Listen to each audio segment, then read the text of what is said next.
დღესდღეობით ფარმაცევტული და ასეთი საკვები დანამატების ინდუსტრია ძალიან აგრესიულად შემოდის ქართულ ბაზარზე, შემოსულია, ვიტყოდი უпростоრად. არა მარტო ქართულზე, მსოფლიო ბაზარზე, რა თქმა უნდა, და ხელმისაწვდომი ხდება არა მარტო სააფთიაქო ქსელებში და ფიტნეს დარბაზებში, არამედ ინტერნეტიდან გამოწერაც.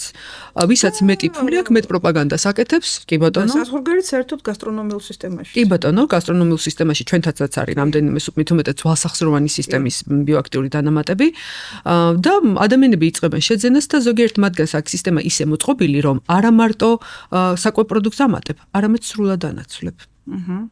ძალიან ცნობილი ქართულ ბაზარზე ორი დიდი ბრენდი, რომელიც პრაქტიკულად იქამდე მიყავს მომხმარებელი, რომ ამ ხელოვნურად დამუშავებული, მე არ ვიტყოდი, კაი, ქიმიური, ამოვიღე ეს ტერმინი ბატონო, მათი მოწოდებით. მე მგონი ეჭვმა ეჭვი, ბატონო, მიყავს ისამდე, რომ პაციენტი იღებს ჯამრთელ საკვებს, ესეთი ბოთლი, ფხვნილი, წყალში გასახსნელი საში, ასე შემდეგ და მე ვსვამ თავარ კითხვას. ყვება მარტო ჯანმრთელობა არ არის ნუტრიენტების თვალსაზრისით და მიკრო და მაკრო ელემენტების თვალსაზრისით, ხო?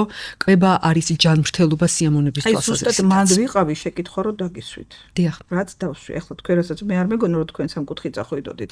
იმიტომ რომ როგორც პრაქტიკოს ექიმს მეც ბევრი რამე მესმის ხოლმე როცა მოდიან და მიყვებიან პაციენტები, ამიტომ დავსვი ეს. კი ბატონო. და იყენებენ რა თქმა უნდა ექიმის დანიშნულების გარეშე და ვინ იცის ამ პაციენტს ჭირდება თუ არა პროტეინების კოქტეილი.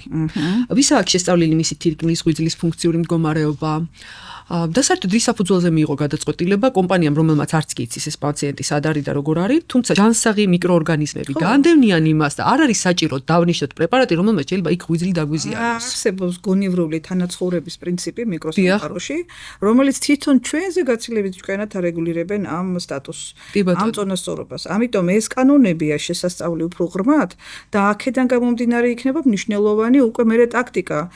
რას უმკურნალობთ თუ ხელს უწყობთ?